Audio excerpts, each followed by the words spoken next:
Hello. Today is February 19th, 2016. I'm meeting today with Mr. Miles Reznik at his home in Fort Collins, Colorado. My name is Brad Hoops. I'm the interviewer for the Northern Colorado Veterans History Project. Welcome, Miles, and thanks for sitting down today to tell your story. Thank you. Let's start out, if we could. Tell us a little bit about yourself, your date of birth, where you were born, a little bit about your family. Okay, it was May 12th, 1922, and born in Pittsburgh, Pennsylvania. Lower Pittsburgh, it was actually Zone 1 where the factories are. So we were Wow. about 5 or 6 blocks from the factory. And that was, at the time, we were just going into the Big Depression. And that's a question I always like to ask your generation. I don't know how much memory you have of it, but was your family affected by the Depression? Very much so, yes. And we had a grocery store. And may I bring you a picture of it?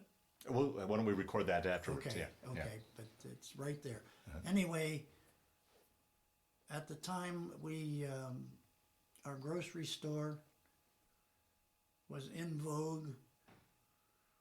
We volunteered to go into the service, and it was the service was the horse cavalry, and that's hardly heard of anymore. Yeah, right.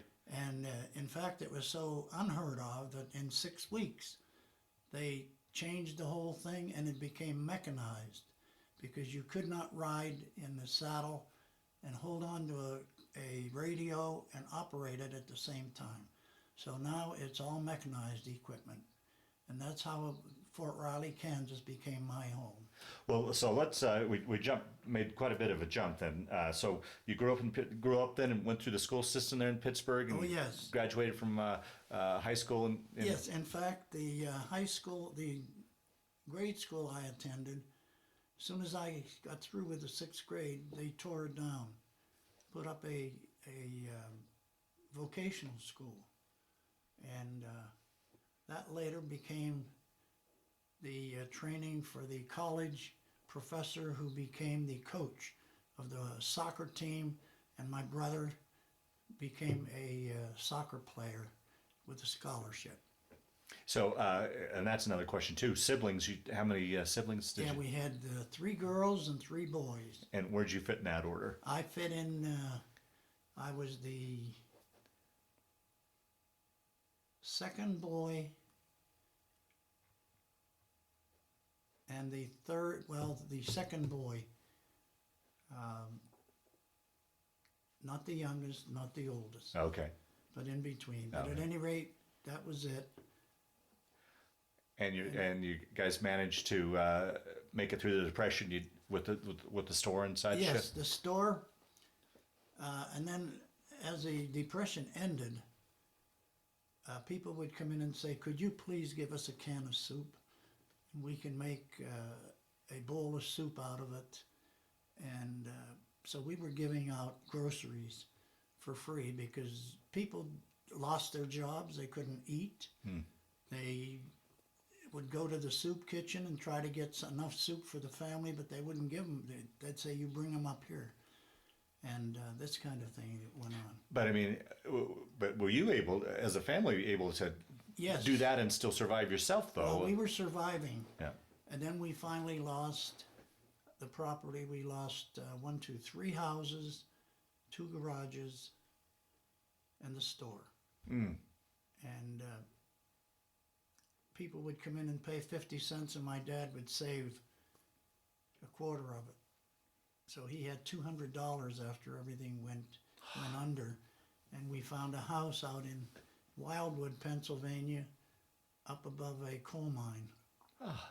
And so we survived and then came back, and my dad finally got a job with U.S. Steel, which where I also had a job in the grading section.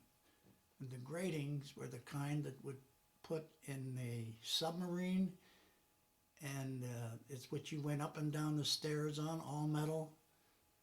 And the same thing when they were putting down floating inflatable rafts, and then you'd put the gratings on top of it, and the tanks could go over it. Oh, okay. Uh-huh. So we were also making those in U.S. Steel. And then afterwards, the steel industry just went under Yeah, right, in right, Pittsburgh. right. But So then you went through the school system there, and then Yes. What year did you graduate high school? 41, 41?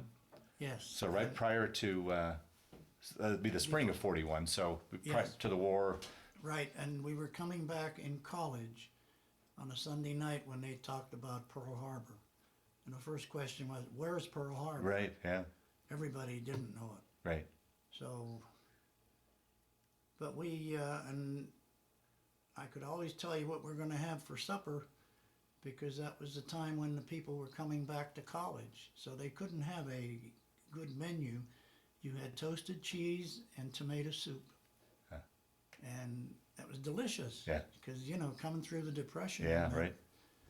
So at any rate, we were very appreciative of that.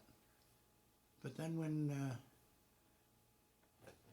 we started to come out of the Depression, my dad got a job, and I found just recently one of his checks for U.S. Steel. He was making $200 a month and raising 6 kids and the 2 parents. Wow, wow.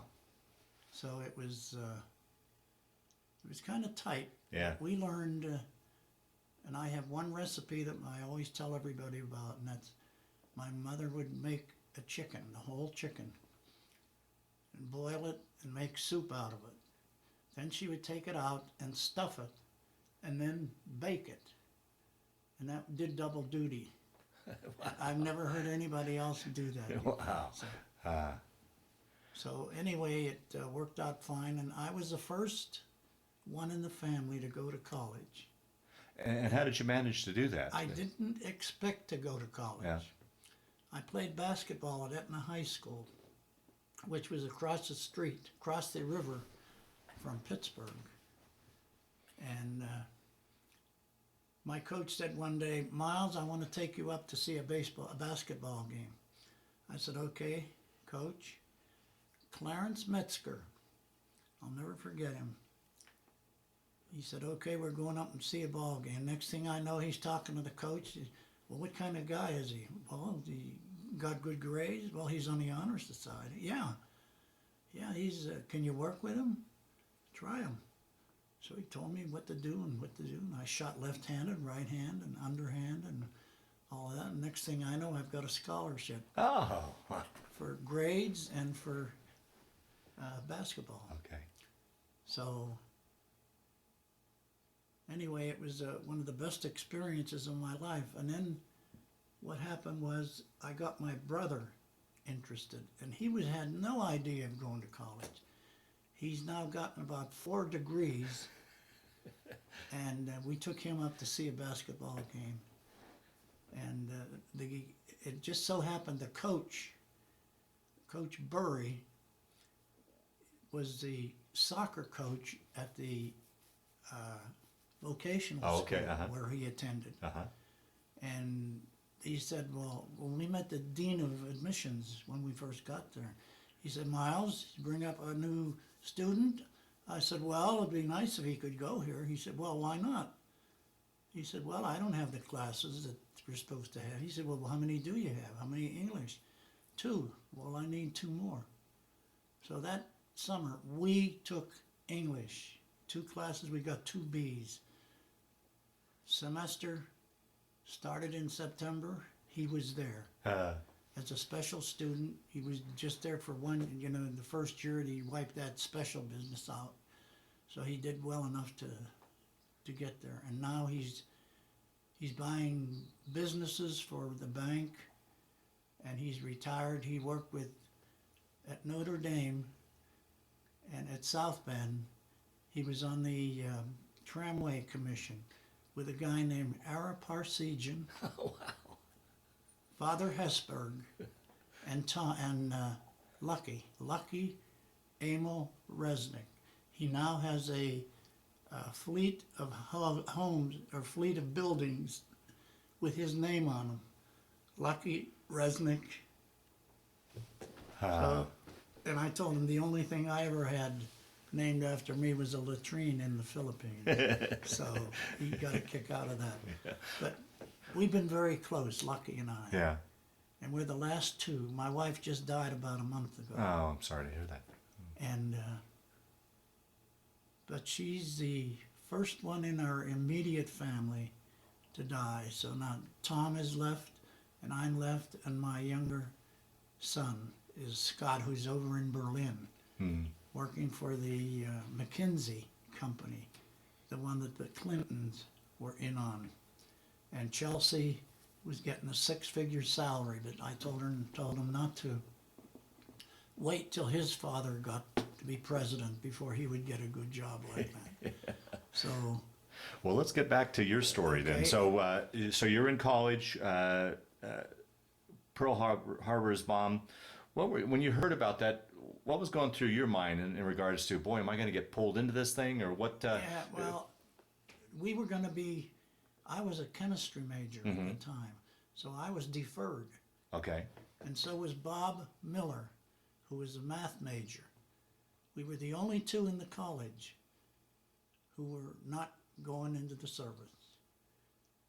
So, before they even got there, we decided to volunteer, both of us. Wow. So we got there to New Cumberland, and we greeted our people from our college as they came in and told them to line up, and get playing big act, as an actor. And anyway, we got in it, and we went to Fort Riley, Kansas. So right after you volunteered, right after Pearl Harbor, what was the time frame? No, the time frame was it took about February of 43 and came out February of 46. Okay, so you went in February 43. Yes. So you stayed in college. Stayed in college for the rest of the year. Okay. And then into 43, the beginning. Okay. And What prompted you to volunteer? well, the fact that we had nobody there left except the two of the boys. Uh-huh. And my mother said, "Oh, you shouldn't go into the war, and all of this." And well, when we went in Fort Riley, it was a horse cavalry, Right. and I didn't like that at all. Yeah. Now, why did of all the service branches, why did you choose to join the Army? That's where they put me. Oh, okay. All right. You took whatever they were gonna, Oh, where okay. they were gonna put you. Okay. So as soon as I did that, and then I heard about the AST program here at Colorado A&M, A&MA, Agriculture and Mechanic Arts. And that way I got to meet Dr. Laurie. And Dr. Laurie, for 35 years, was the president here. Later, when I took a job, who do I have on my board but Dr. Chapman of Rocky Ford and Dr. Laurie. And Dr. Laurie was telling us the stories about going up to Grand Lake in a Conestoga wagon, and they had to stop and take the piano off and put it under a tree, and then come back and get it the next day or the next 2 days, whatever it took. And his son also developed the tree ring theory and developed it. And now it's in the vote, it's Wow. it's fact. So at any rate, we got to know some nice people. So you were at Fort Riley. How long were you there at Fort Riley before you joined? 6 weeks. 6 weeks. 6 weeks. They made it mechanized, and then I don't know how long it took to get up here, but I fell in love with Colorado. Yeah.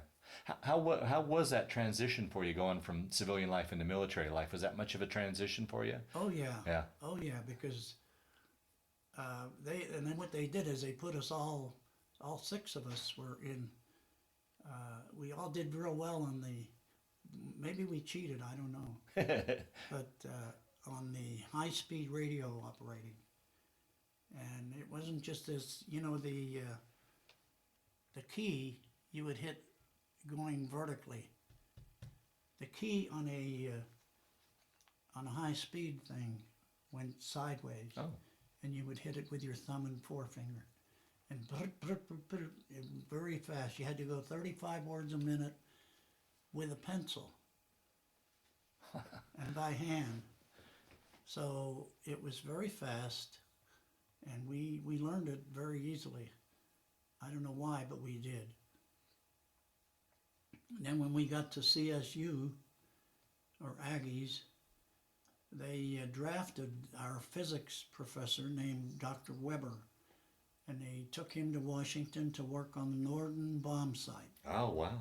So he was drafted, and we were billeted here in the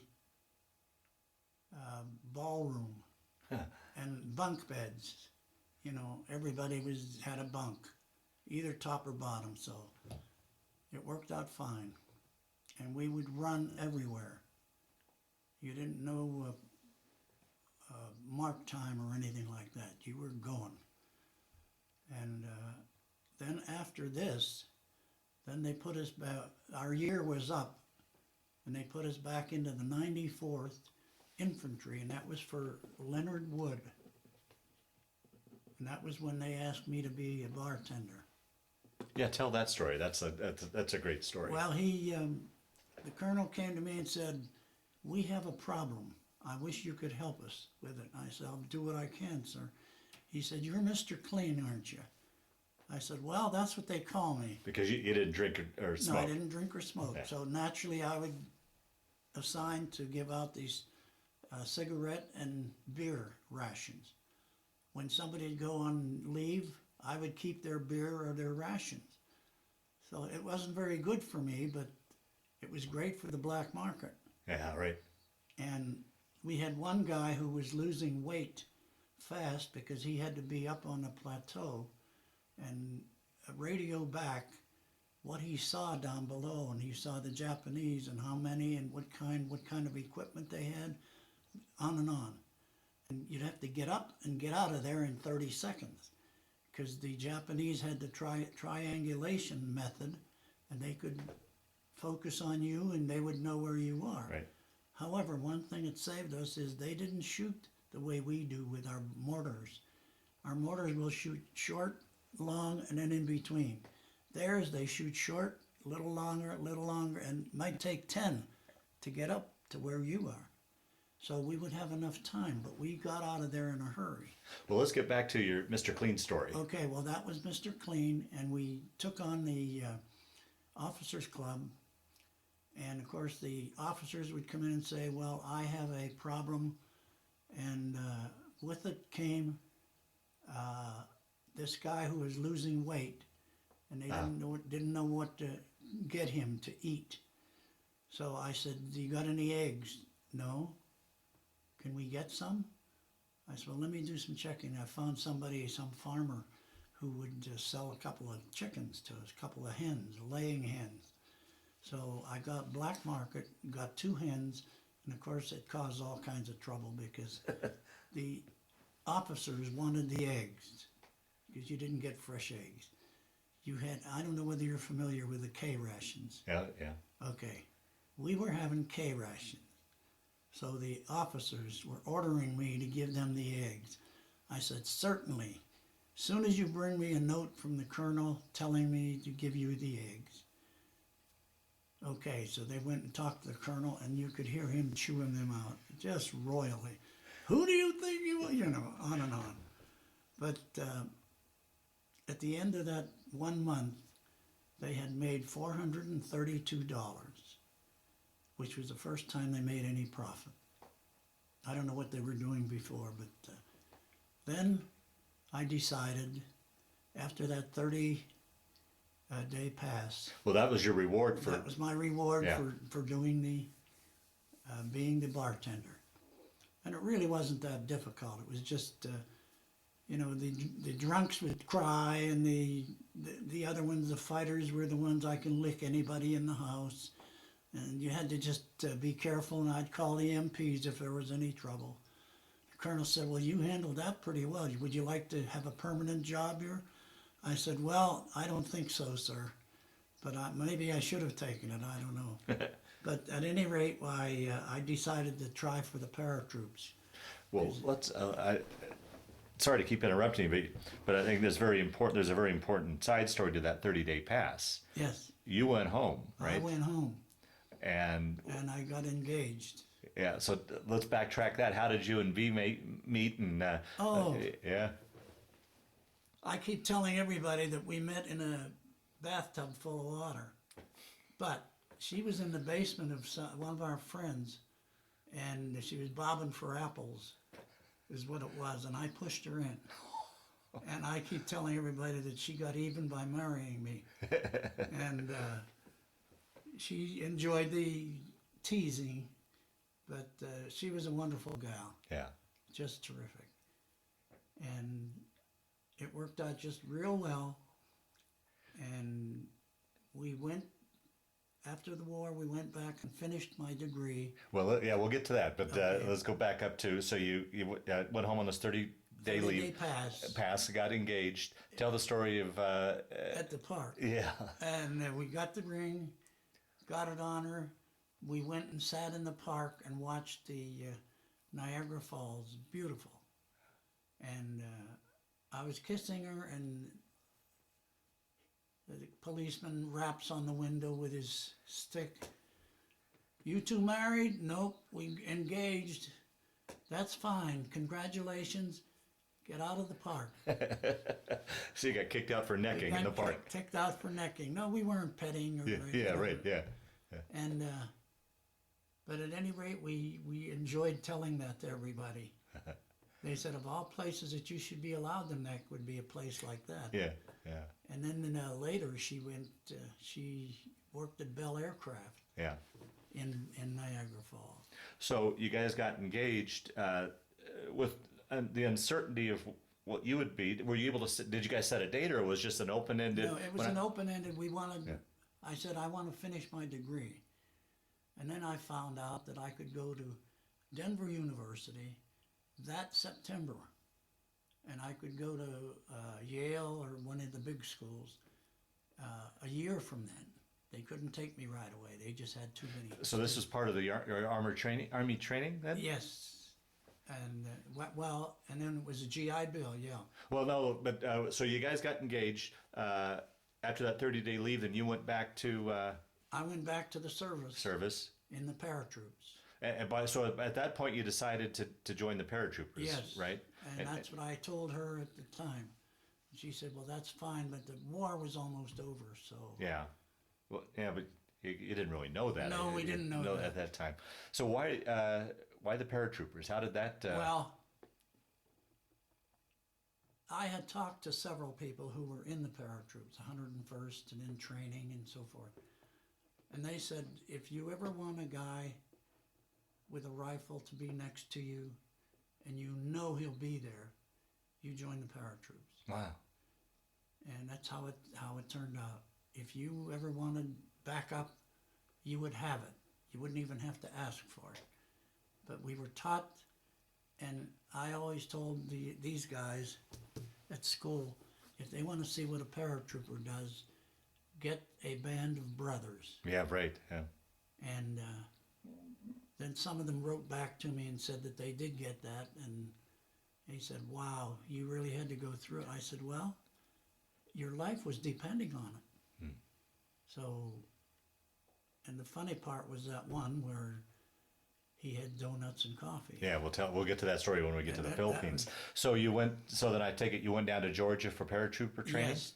And how? Because that's a hard program. It's a very hard program.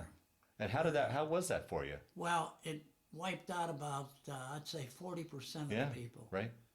But I just took to it. Really? Yeah. Yeah, I was a good athlete. Mm.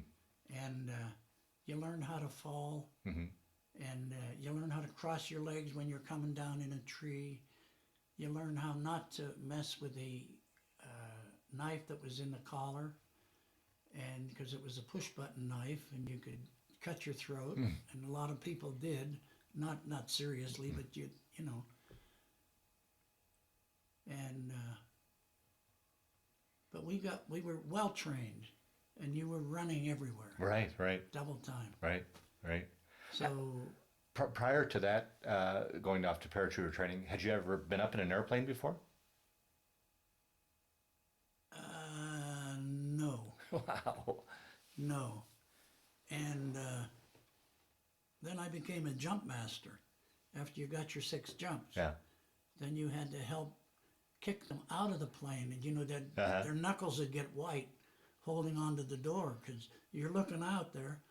And we figured out we were about 30 or 300 feet high, football field, turned up, and you didn't have time to pack your chute and unpack it and pull it out and everything and get it up in 300 feet because you'd just go out, it would catch, it would pancake, and you'd catch and you'd be on the ground. Wow. So I loaded mine with sandwiches, no extra parachute, and you had to pack your own. And you were very meticulous on the first 2 or 3. After that, we had a sergeant who rolled his up just anyway, but he made sure that little guide chute was out, and that would catch as you'd hook up and step out of the plane. It would catch you. Do you remember your first jump? Oh yes. Yeah. You were worried mostly about the chute opening, Right. and when it opened, and on the 6th jump, the risers went across. They're silk, and they went across this guy's face, and they took the skin off, and left the scars across. So there were different things that could happen with the risers, and we had to worry about whether it was live silk, it had under 100 jumps on it, or whether it was dead silk, that the silk didn't respond real well. So you had to be careful with loading it up, and it was quite something to have to jump with a live silk. Yeah. And now they're doing it with nylon and rayon, and they're doing it at the football field. Yeah. Right. Yeah. So you went through. So in the Airborne, there was the 101, the 82nd, and the 11th. How did you get into the 11th? They just picked, as we were going overseas, they broke up this one into 3 parts. I happened to be in the one for the Philippines. Wow. And the 101st was the first bunch to go. And the only trouble was that they hit at the Remagen Bridge, and that was almost 85% casualties. Jeez. And anyway, we were just thankful that we weren't over in Europe, Yeah. Right. Right. because a lot of my friends got knocked off there. Wow. Oh man. So before you went overseas, did you have a furlough to get home at all, or did you go? No. So you didn't get a chance to say your No. goodbyes to. That was what that 1 month was for the Wow. engagement. Yeah. And then we said, and my mother, of course, was against me going into the paratroops. Right. you know. Yeah. Right. She heard about 7 seconds, and that was the lifespan of a paratrooper. Right. But it worked out okay. Yeah. So you made. I mean, I imagine then. So you made your way to the West Coast and then got a troop ship there. Yes. Yeah. And it took something like 3 months to get over there. How was that? Begs the question here. Here's a boy from landlocked Pennsylvania going to sea. How was that trip for you? Did you get your sea legs, or how was the trip Oh, over? yeah, I had no trouble with the sea legs. Oh, really? Huh? Yeah, and you'd lay around on the ship, waiting to see if your ship is going to get torpedoed. And you'd have destroyers rushing around back and forth in and out of your convoy, and for 3 months. Wow. And it took a long time. I guess it was about 10 knots you'd be going at, because a lot of the SS President Weigel. Now, I don't know whether you've heard about that ship or not, but we never did. And yeah, and I won a carton of cigarettes. Again, not smoking. Hey, right. And I went into some poetry. You stood by me down through the years, sometimes with smiles, sometimes with tears. And thousands are the little prayers I breathed above you unawares. But you have changed, and oh how much you shiver at my slightest touch and lean away from me indeed, when pressing is my want or need. Old ironing board, your day is done, I'll have to get another one. And I want a carton of cigarettes with that, and I don't know whether I wrote that or whether I stole that from somebody. But at any rate, it was a long trip. Well, what would you guys do to pass the time? You were doing crossword puzzles, you were doing pulp magazine, you got the Stars and Stripes, and you wrote home. And my wife, I had written every day and sent it home, and she had them. And then when her folks moved out here, they got rid of all of that. Oh. Now why, I don't know. And she got, well, at any rate, it was heartbreaking not to find those letters. Yeah. Because we got along just famously. Yeah. How was, talk about conditions on the ship? I mean, it was packed to the gills with men, and We had, you had to get used to hammocks. And they had they would scoop up the big tubes of air coming in and then down into the hold, so you'd get fresh air down below. And many of them were Liberty ships. yeah, right. They weren't built for really occupants Right. at all. And what's her name married Aristotle Onassis. Oh, Jackie Kennedy. Yeah, and he had Kennedy gave him a pile of ships. I guess he sold them for practically nothing. And then he hauled all kinds of stuff, so he was making a million. Right, He was made right. a millionaire out of Yeah. it. Now, did you guys go from the States directly to the Philippines, or what was your? Do you remember what your routing was for? Routing was straight to the Philippines, Okay. and we some of them we went to Tacloban, and then where we were was a place called Tagaytay Ridge, and the Philippines. We also tried to go in on gliders, and that was the only time we went on gliders. And they,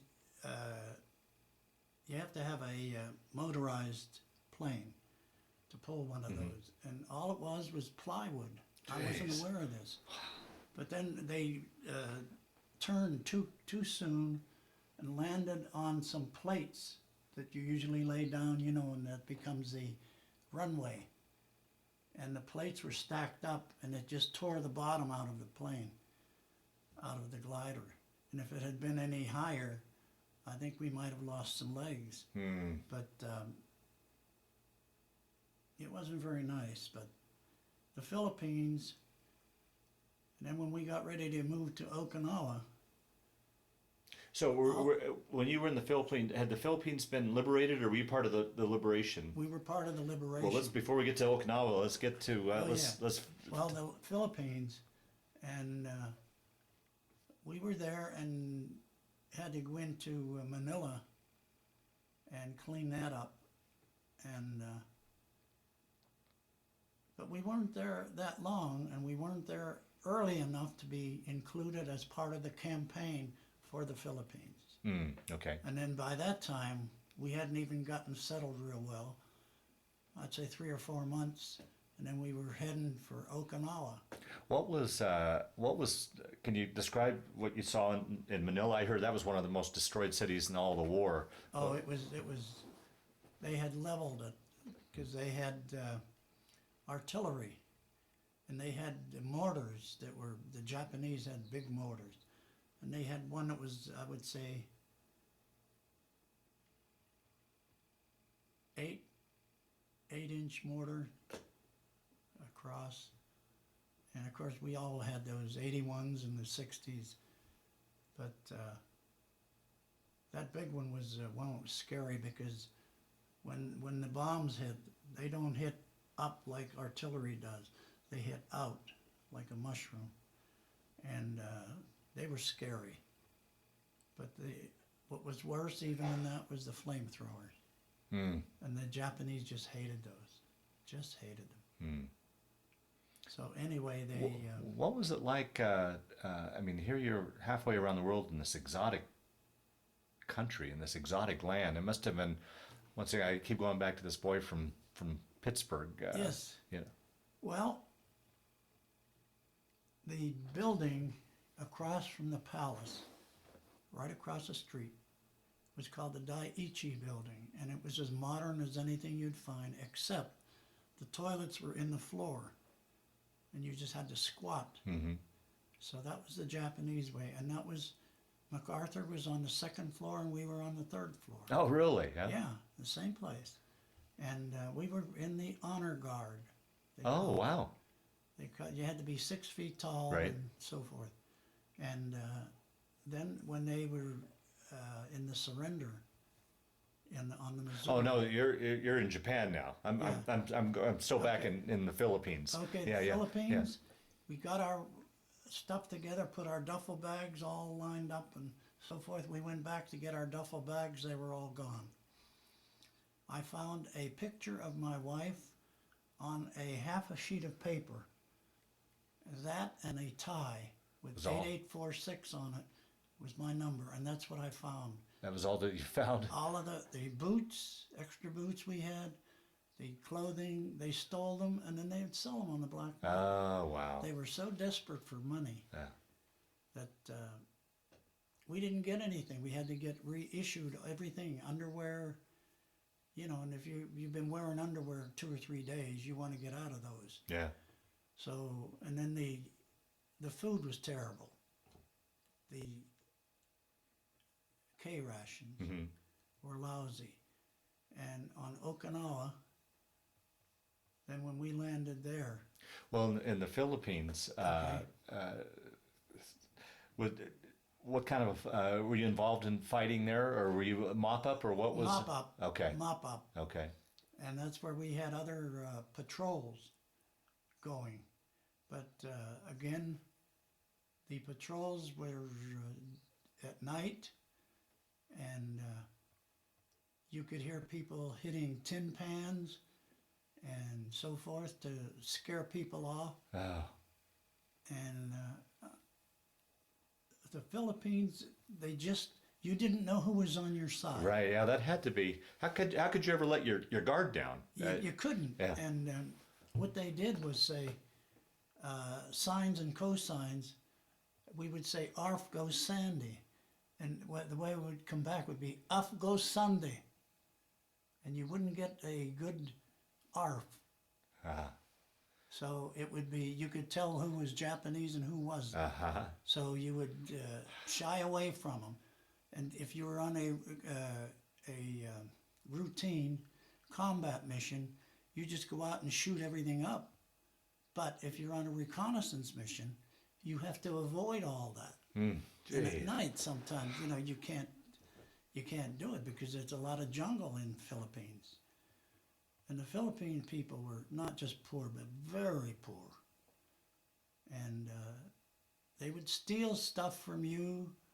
They would try to get one person talking to you and another person going around into your bunk bed, you know, into the tent and so forth. So what they did was they finally just said, line up, we're leaving. And they left our stuff there. And by the time we got back to it, it was gone. Wow. Truckloads coming by. So it was bad. Did you ever have any problems, you know, being in the jungle and stuff with jungle type diseases, malaria? Malaria, we all had it. Oh, yeah. Now you not only had malaria, but you finally came out from quinine to there was a new one that came out. Oh, that's okay. I'll think Yeah, of it. But yeah. at any rate, the new one was supposed to be better. But I know I had it, and then when I came out one time downtown in Denver, I got that fever. I got the attack. Yeah, and I had to lean up against the side of the building. The guy said, "Are you okay?" I said, "No, I've had malaria." And that was that ague that you had the fever and blood rushing up and down. But Have you ever had any more attacks since then? no, Just that one. no, Huh. just that one time. Wow. And that was when it was in the hot summer, so it could have been aggravated by it, but not really. But the Airborne is what I was trying to think of, Okay. Yeah. and that controlled it a little better. But when you had to do that, and then the water was bad in the Philippines, and so if you drank it, you had to put stuff in it to keep the mud from, and it had to settle down. How do you, as you tell your story here, I look at things. You've got, you probably weren't eating properly. You weren't sleeping properly. Hygiene was bad. You talk about the water. You talk about the living in the jungle conditions. I mean, any one of those I would think would knock a man down. But on top of that, you had the stress of war. I mean, how did you make it through that period of time, do you think? Well, the one thing that helped us was when we got to Okinawa, I went up to a Lieutenant JG, I'm sure he was no more than that. But I said, "Commander, we're sent here to help you unload." And he said, "Oh, good." He said, "But you'll eat in our galley then, won't you?" I said, "Sir, you just said the magic words." Because we had been on K rations for 93 days. Oh, jeez. 93. And everybody had dysentery. We got in there and they were having pork chops. And of course, one of our guys wanted 6 of them. I said, no, 1.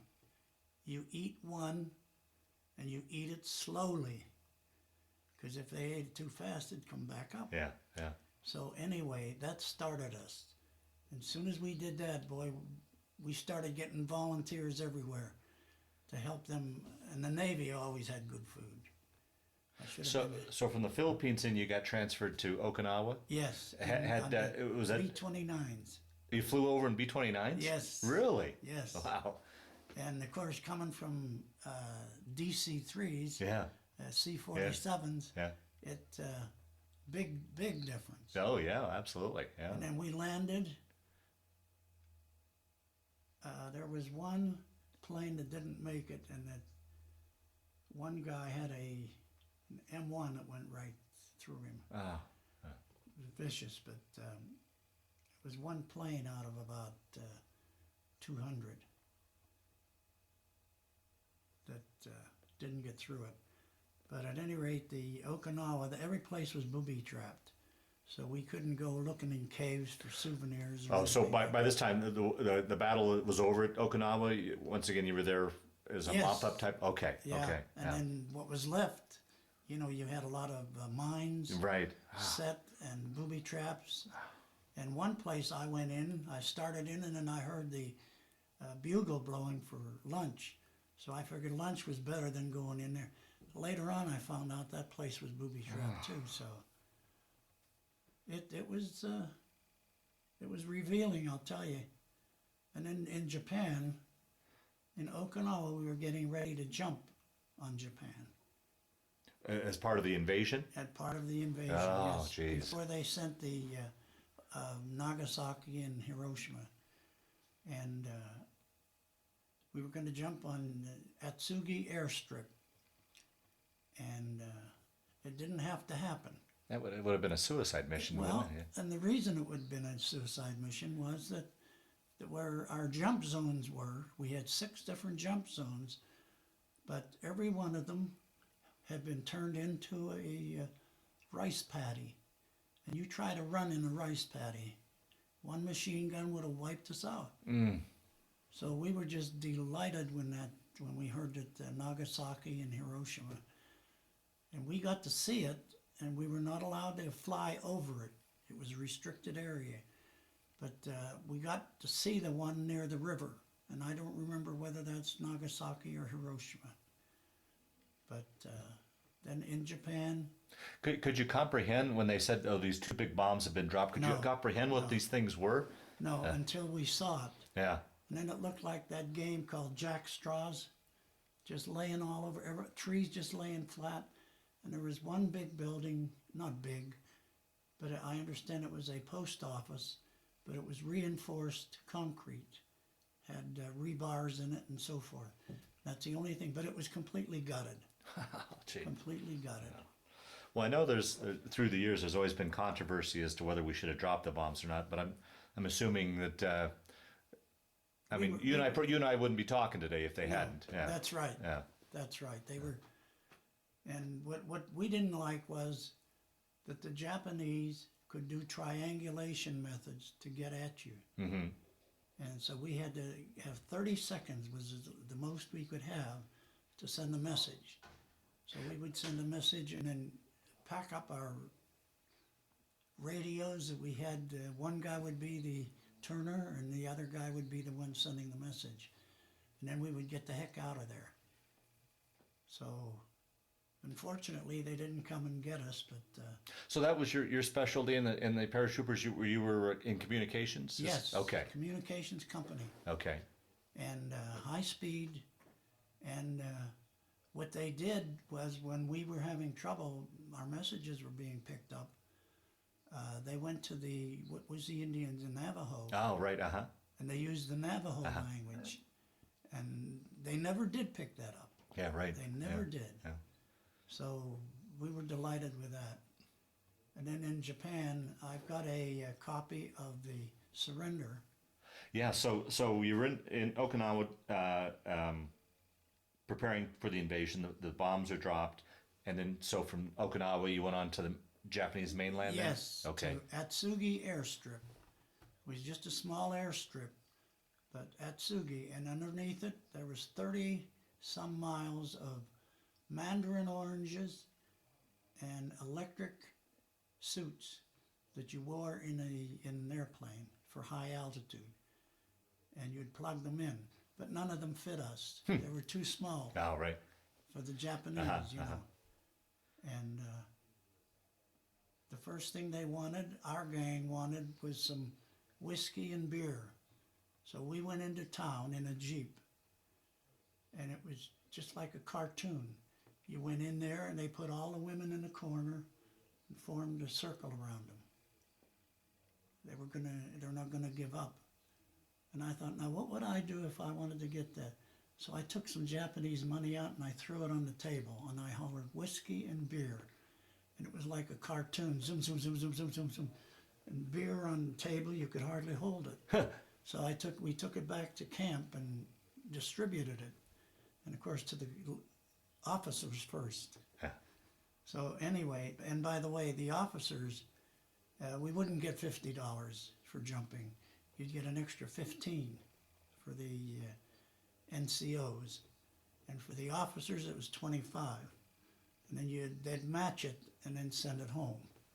So that's why overseas, we kept jumping until they told us to stop. Right. Because it was hazard pay. Right. So little by little we learned.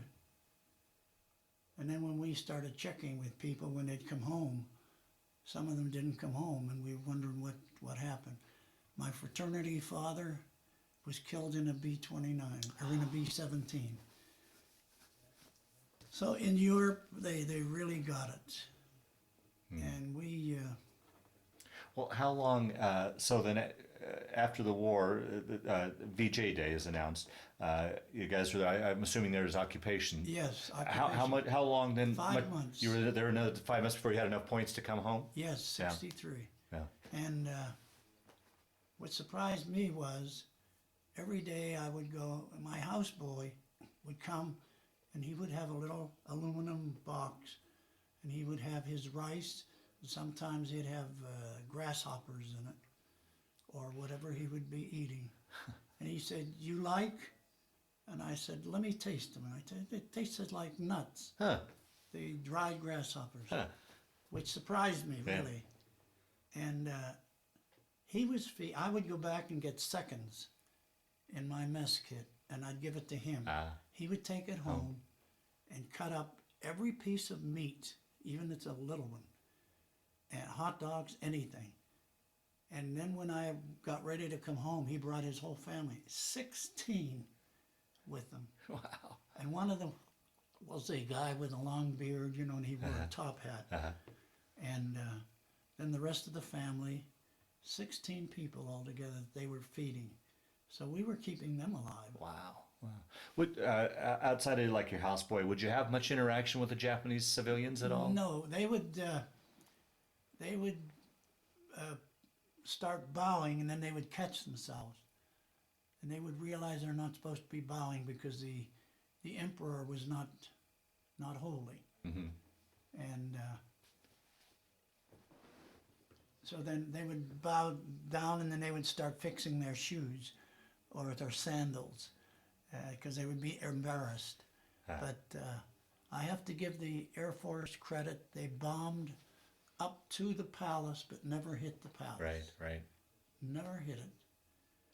So then we were moved to Sendai, Japan, Northern Island.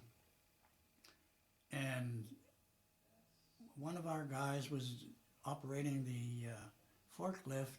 He ran into the wall, and the wall exploded. It had been loaded with picric acid, which is their gunpowder. Oh. That was their explosive. And that's why a lot of the Japanese, you know, they'd be hitting their helmets, and the thing would go off in their hand, and there'd be no head. So they got a lot of those too. Oh, boy. But the Japanese,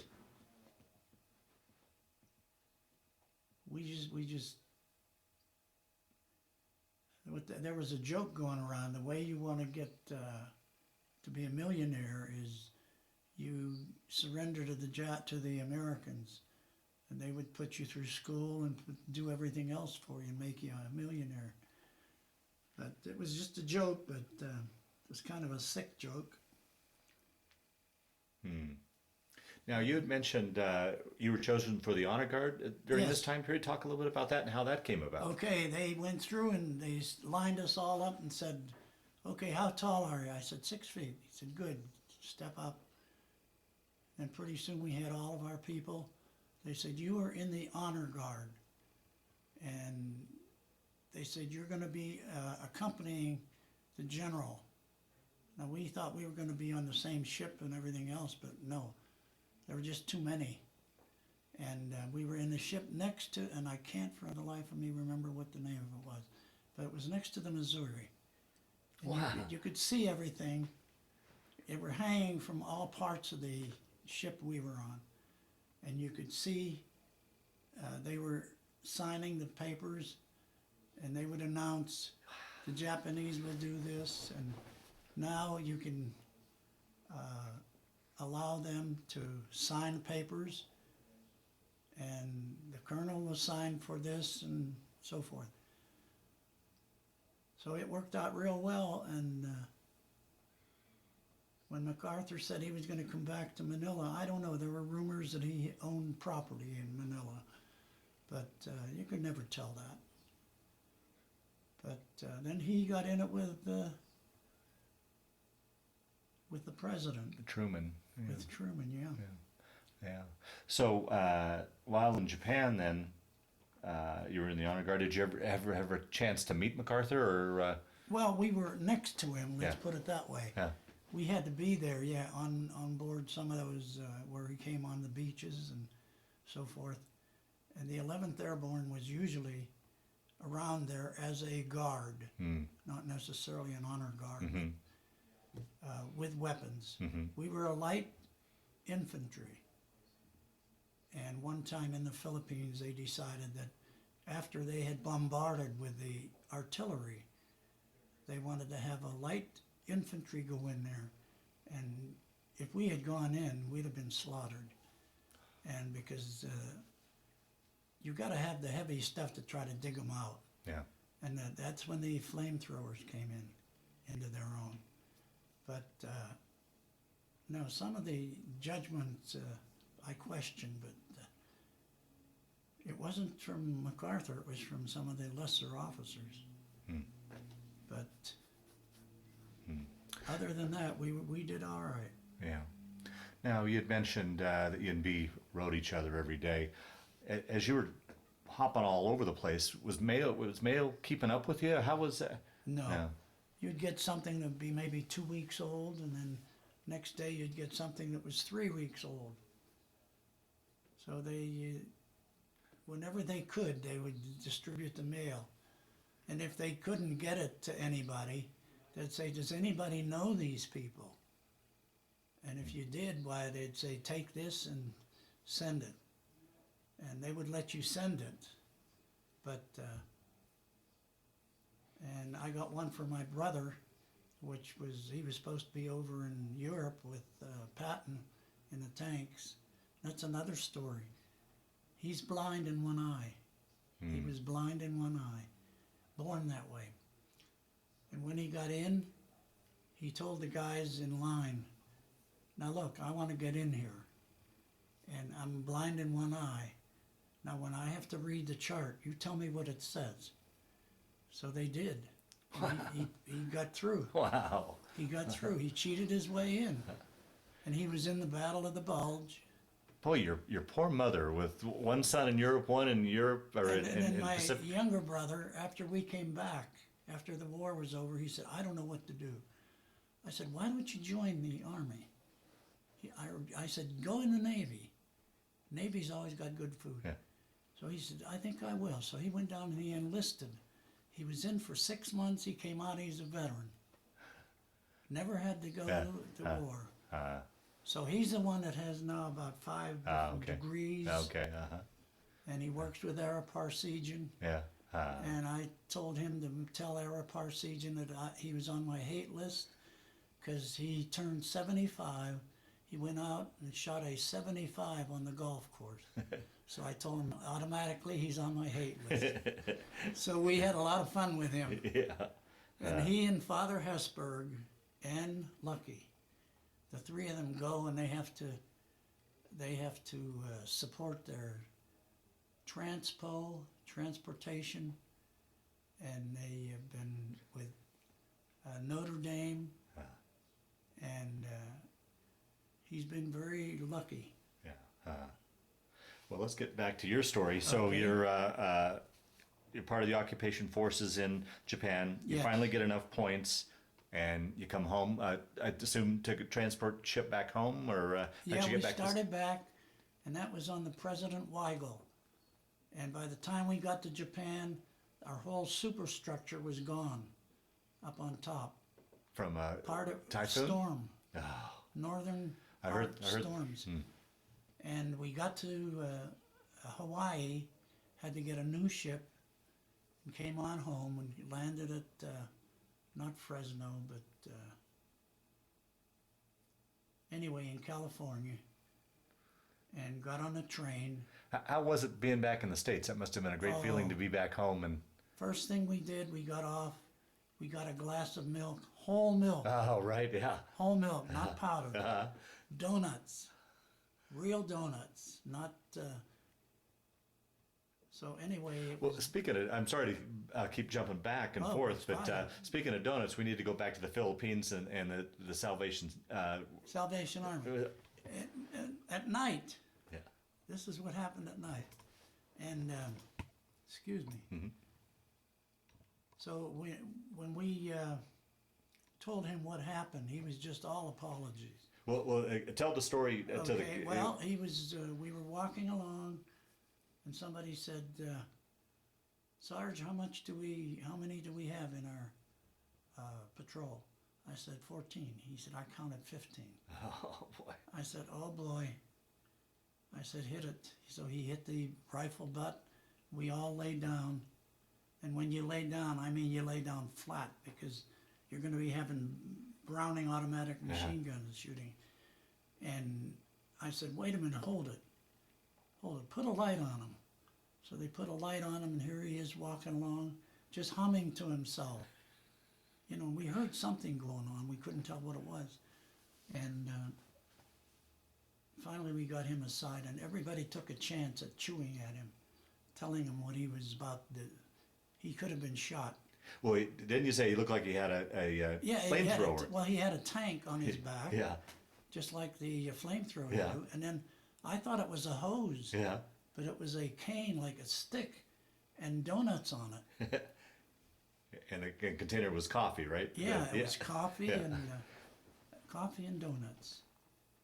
And he forgot to tell us. You know, anytime anybody's going to go with us, somebody would tell us. Yeah, Okay, there may be a lieutenant go with you. Right, We're trying right. to get him some experience, you yeah, know, whatever. yeah. And but this one didn't. And when we got back there, they said, "Boy, it's a good thing you chewed him out, because if the colonel would have gotten him, he would have really chewed him out. Or worse yet, considered him an infiltrator and been Might shot. have been shot. Yeah. He might have been shot. Yeah. So anyhow, we're back in California. You're enjoying that donut and fresh milk and Yes. Yeah. And they told us on board the ship, coming home, that they're going to check everything in your duffel bag, because people were taking rifles home and Japanese souvenirs and blankets and so forth. And somebody said, "Well, I don't want to take mine home. Why don't you take it?" I said, "All right, I'll take it." So I had 4 duffel bags. So I took them down there, and right on board at the port, they had a wire, what do you call it? Where you wire stuff home. Anyway, Western Union type. yeah, well, whether it was Western Union or Yeah. the other, but you'd wire, some had parachutes in them. And I sent 7 parachutes home, but none of them got home. Huh. So then I had to put one, I just took it out of the saddle and rolled it up and put it in the bag, and it got home. And that's the one that we made a negligee on the back. It tells about it. Mm-hmm. And I tried to get the teachers to model it, but they wouldn't do it. But it was made beautiful negligee. It was live silk, you know, Uh-huh. it'd bounce, and it was very bouncy. And now with the nylon and everything else, it's so much easier. And now they don't even use paratroops; they use helicopters. Right. So, but it was quite an experience to be a paratrooper. I'll bet.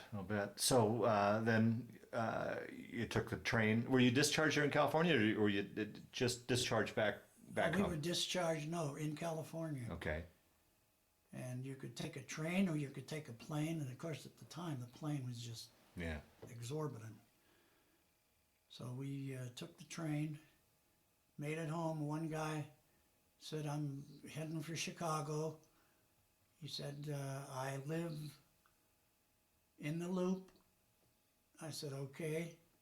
So we went to a restaurant with him, and he got home, and we took him home on a taxi cab. He went to the front door, and that's where we left him. Mm. And he was just delighted. Mm. Tears all over the place. So it worked out very well for him. And And- Joe Rand was another one who went home early. And he was at the to Gaitai Ridge and there was a little rest camp. And it was midnight, and the nurse came in and said, "Which one of you is Reznik?" I said, "He is." And she went over and gave him a shot, and he was, "What the hell are you doing?" He says, "You get a shot at midnight. You're Reznik, aren't you?" "No, I'm not Reznik. He is," And I was laughing so hard I had tears coming out my eyes. So anyway, she came back to me and she said, it keeps missing. It keeps missing." So she kept hitting me with another shot. But anyway, he went home and wrote back and said he was oversexed, and not to worry about it because his wife is too. So he said it worked out just fine. But Talk about your homecoming. I Well, can't my imagine. homecoming was wonderful. I came home. I got off the streetcar and I had a bag, and I walked up the 1 block to home. And Did they know you were coming? yes, Okay. I called them Okay. from California, and all the neighbors were there, standing outside. And as I came in, they started, clapping and saying thank you. And that was when my dad, just the next few days, he announced that he got a job with U.S. Steel. And then when I went back to college, I got a summer job, and I worked in the grading shop. Right, And we were right. still making those gratings. Huh. Same thing. And they were the grates that you put around on board the ship. Right. All of their gratings were metal. And so they listed what all we made. We made the ground stokers, the big things you load with water, and they had little feet on them that put holes down into the ground and then level them off. So there were a lot of things that were made for the war games. Now, you're back home. How soon then after that did you two get married, you and your wife? And when I got my degree in 48, Okay, so I finished a year and a half. so you got back in 46. Yes, Uh-huh. took 2 years and finished it. Okay. And then I came out. I found that I could go to Denver University in September. So I took a job in Rochester, New York, with the Taylor Instrument Company. They made sphygmomanometers, the blood pressure. And I said, well, you go ahead and lay me off, but I'm going to be going out to graduate school. Oh, you're going to go to college? I said, yes, graduate school. They said, oh, well, then we can't lay you off. So they said, you stay here for the next 2 months or whatever it was. And then they gave me a little extra bonus. They were very nice about it. And when we got married in Rochester, New York, and our reception was at the Eastman House. Eastman Kodak. Well, Mr. Eastman owned a home, and he made it into a church reception center. And it was absolutely beautiful. And I don't know how many we had, 600, 700 attending. Wow. Oh yeah, they were. I played a lot of basketball and a lot of sports all over the place. So even kids from our high school came. Really? Had Huh? to change clothes in the park, that kind of thing. So it was well attended. And I still I still dig pictures out and so forth. But So then from there, then you guys came out here out west for grad school at DU? yes. Okay. Yes. And we loved every minute of it. We came out here in 49. And there was one friend of ours that we met then, and he just died recently, so it was about 60 years that we knew each other. So it was well worth it. Well worth it. And what'd you get your master's degree in? In psychology. Oh, really? Yeah, and I shouldn't have. I should have gone to something else because they canceled the psychiatric hospital in Denver. It's no longer in existence, and that's where I took all my training. And now you have to go to private psychologists. And when I worked at the state hospital in Pueblo, they went from 8,500 patients down to 1,200. And those were mostly the criminally insane. And at that time, that was the inception of the halfway houses. And they've been nothing but drug related now ever since they started. And they're still the same thing. It's too bad, but so many people, and then they send our boys from the infantry and all the other military organizations into halfway houses. Nothing more than, and then they wondered why they have the drug problems. Yeah, Boy, that's yeah. terrible. So then you went on, is that what you went on to, as far as a career, is Yeah. in psychology? Yes, I was a clinical psychologist at the state hospital. Yep, and the man who ran the funeral for my wife, he said, "Yeah, you were a clinical psychologist, weren't you?" I said, "Yes." And he said, "Did you get many people like this one, the theater killer?" I said, "Yes, that's the kind we would get." And then we had to diagnose them. And the trouble is, if you diagnosed them as insane, then somebody else would come and another opinion, and he'd say, "No, he's not insane." And we have one person who had literally gotten away with murder. And the way he did it was before he did anything, he took training on how to do psychological testing. And he learned what he's supposed to do. Then he had an excuse. When he killed his wife, he went in and claimed he was insane. So he took the tests and proved he was insane by giving them the answers they wanted. And then afterwards he spent 1 year there, and then they tested him again and he was sane. And he got away with it. Wow, wow. So, and there's not much you can do with it. You Yeah. know, double jeopardy and all that business. Right, right. So how many years were you in that career? 20, about 20. Wow. Including, yeah, I was a counselor at Denver University for quite a while, for 4 or 5 years. And then when we had to get a job, I was with the Merit System Council, and that's where Dr. Laurie and Dr. Chapman were my bosses. And on Watermelon Day, we'd go down to Rocky Ford, get their watermelons and all the other kind of melons, and excellent.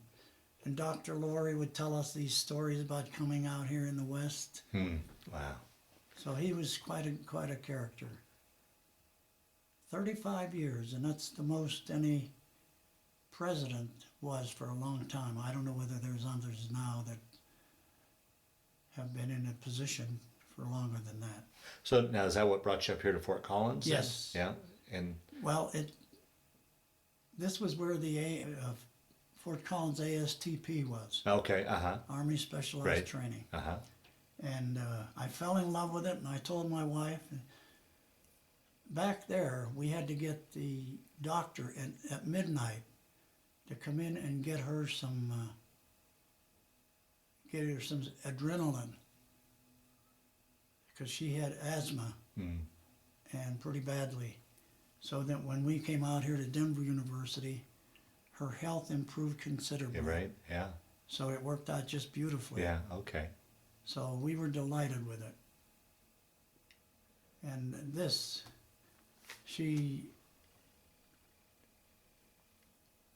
my wife went with me.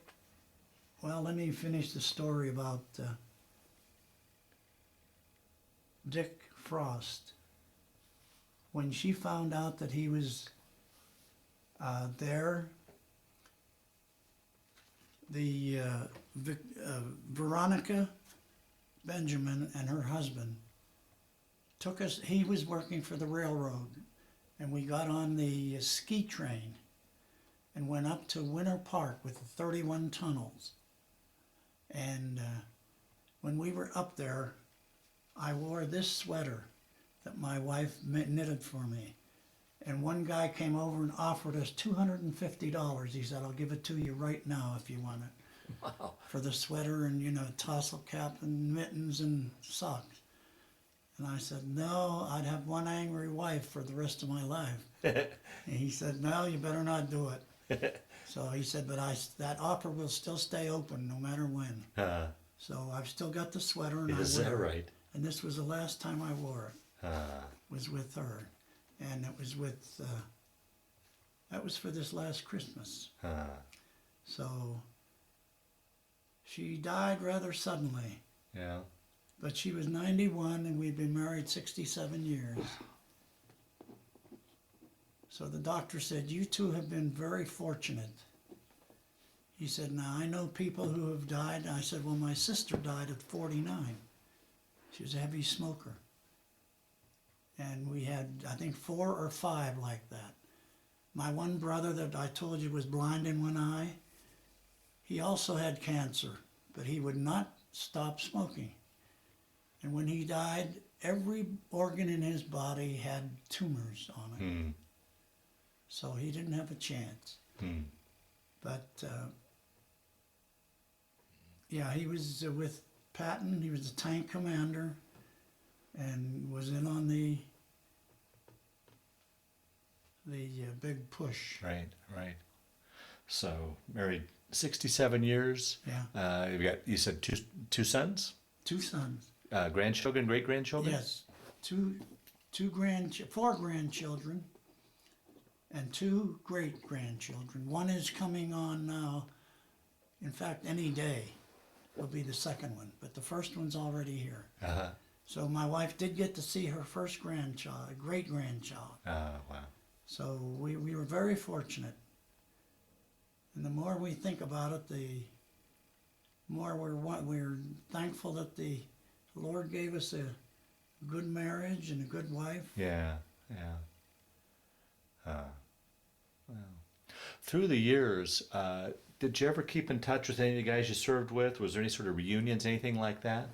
No, they started to do reunions, and the people, for some reason, it didn't take.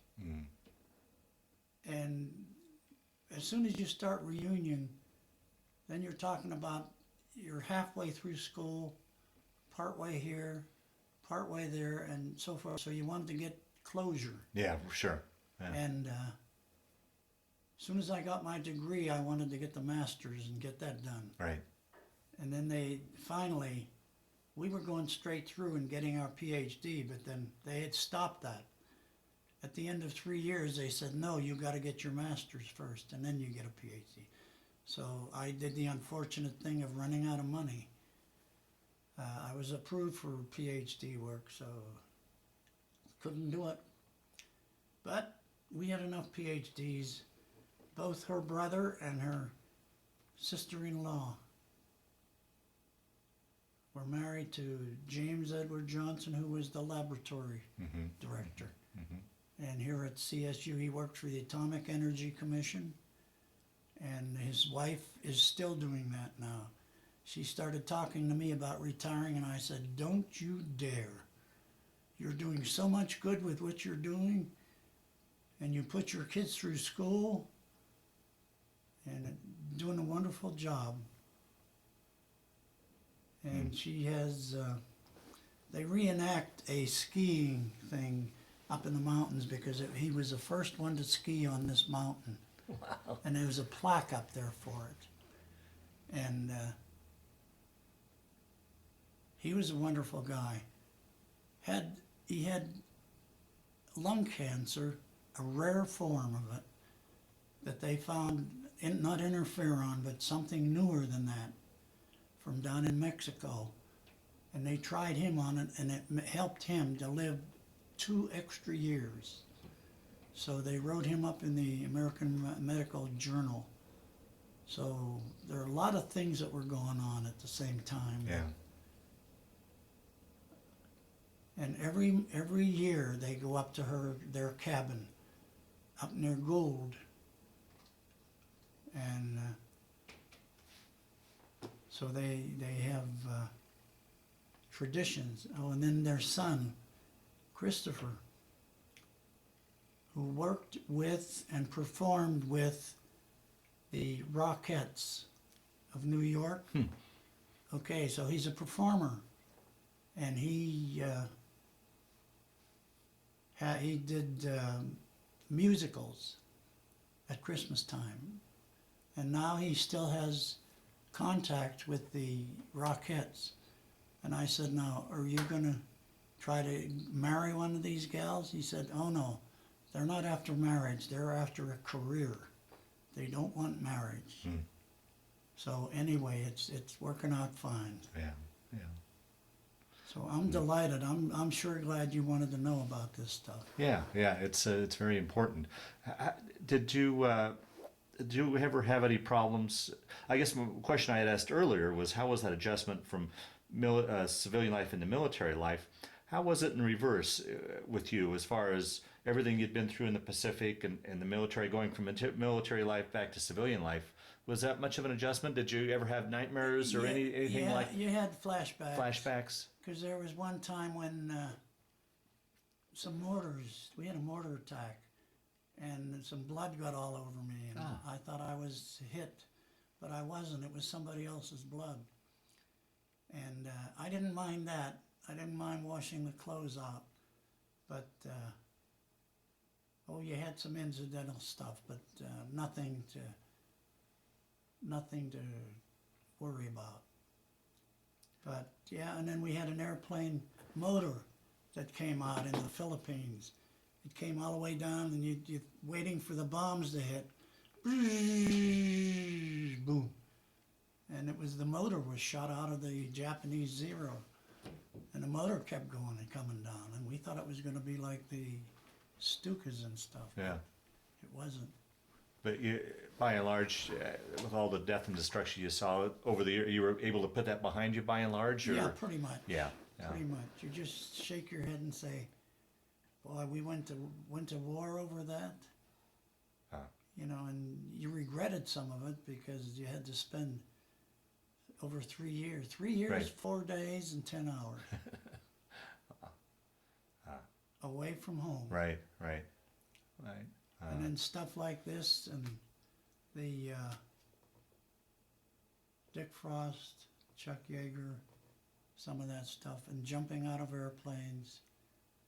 And of course, everybody'd say jumping out of perfectly good airplanes. Yeah. But it was I think it was a worthwhile effort. Yeah. Because you had people you could trust next to you. And that was worth something. Yeah. Well, Miles, we'll start to wind down this interview, but just a few questions I wanted to ask. How many altogether? How many jumps did you end up making? 28. 28. Yes, that included the 6 training jumps. 6 training. Yes, so that actually overseas there were 8 of them. And the only reason we jumped was because we knew we were getting hazard pay. And we could get an extra $15, I think it is. And the officers got 25. And then they would match it and send it home. So then you have other things going on. And one man, when you get up in an airplane and you look down, the highway can look like a river because there's no lighting on it, and it looks light. And what you're supposed to do is take your helmet off and drop it. And if it sounds hollow, you know, and you clunk, okay, then you know it's a concrete. And we had people who would get out of their saddle and going to drop into water, and it wasn't water. It was concrete. Oh boy. So at night you got to be careful, and into the trees you've got to be careful when you jump. So we don't know. But by and large, I mean, from a physical standpoint, with your shrapnel wounds and your malaria, has any of that ever bothered you through the years? Any given you any trouble? Oh, good. No. Yeah. No, and if the trouble is that we were on the go so much. This stuff, you didn't have a orderly room as such. So you were always packing to go somewhere. So you were always halfway to doing something. And as a result, a lot of things didn't get done that should have been done. So when we went to Okinawa, then they would put things off. And then you got to Japan, And well, the war is over, and the way they worked it was, if you want to get any medals, you get over in this line, and you'll have to wait. And if you want to re-enlist, you go right through here, Yeah. and we'll put you through in 5 minutes. And you go through and you go on home for a furlough. So they try to Yeah. honey coat it, and Right. chocolate Right. coat it. Right. So anyway, a lot of things, people didn't get what they were supposed to get. So it's over with. Yeah. Right. Well, the last question I like to ask in these interviews, when you look back on that period of time, how did it affect your life, change your life, play a role in your life, or did it? Or was it just simply a chapter in your life that you went through? How would you answer that? It affected our lives because when you came home, you found out how precious life was. And the fact that you were coming home to adjust to people who were no longer there, who were very close to you. My fraternity father, Right.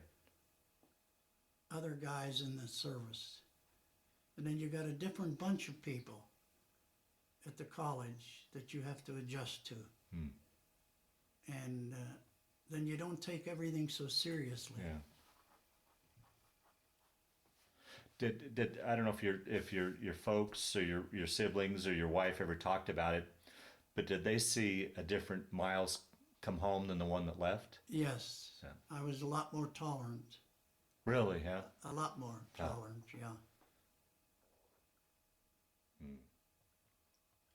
Yeah, you'd say, well, yeah, he didn't come home. The movie that I liked very much was The Finding of Private Brian, or whatever it was. Oh, Remember that? Finding, Saving Private Ryan. Yeah, that's the one.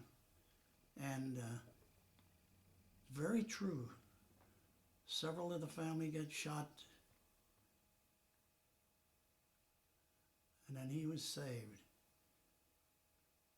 And he appreciated. Boy, it makes a difference, I'll tell you. Yeah, yeah.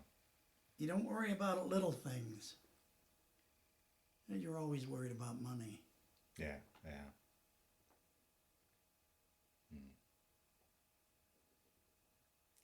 Well, very good. Well, Miles, I want to thank you very much for sitting down today to tell your story, but just as important, I want to thank you for your service to our country. Oh, I'm delighted to do it. And when I see what some of the others have done, you feel like a piker. Oh, geez. Because we came home, They didn't. They're still over there.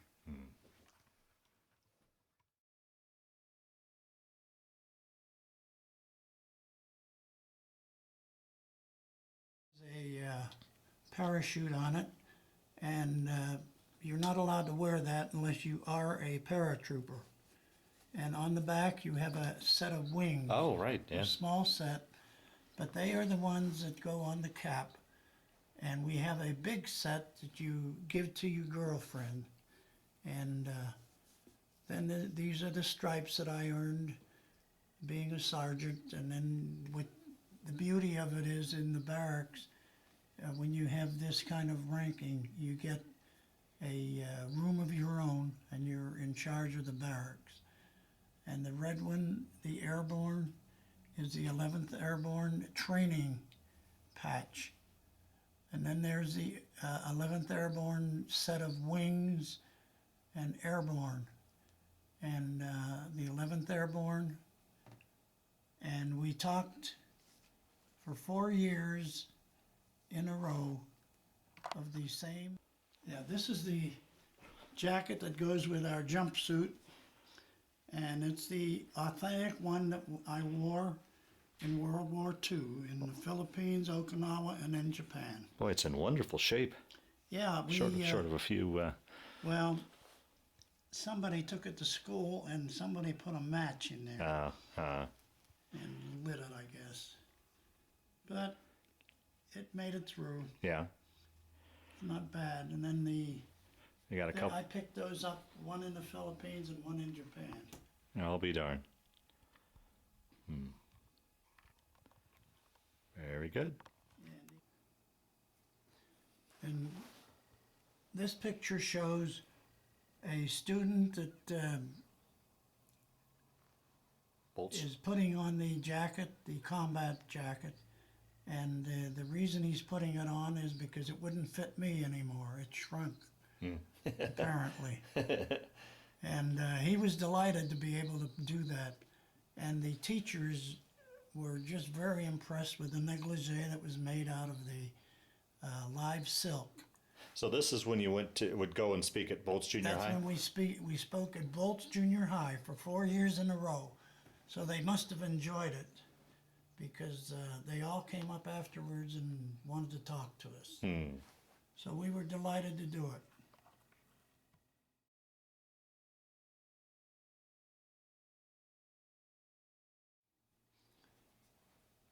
And this is the picture that was taken up at the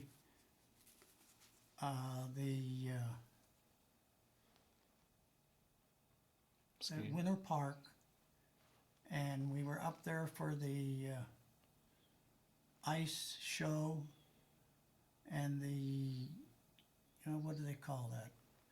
At any rate, we went out to all the ski jumps and the ski slopes that all the skiers went to, and we ate the same food they did, and we had a lot of fun. And then the man came up and offered us $250 for the sweater and the accompanying caps, mittens, and socks. And it was a tough decision, but we kept the thing in the family. That's the last picture of Tom and his mother together. And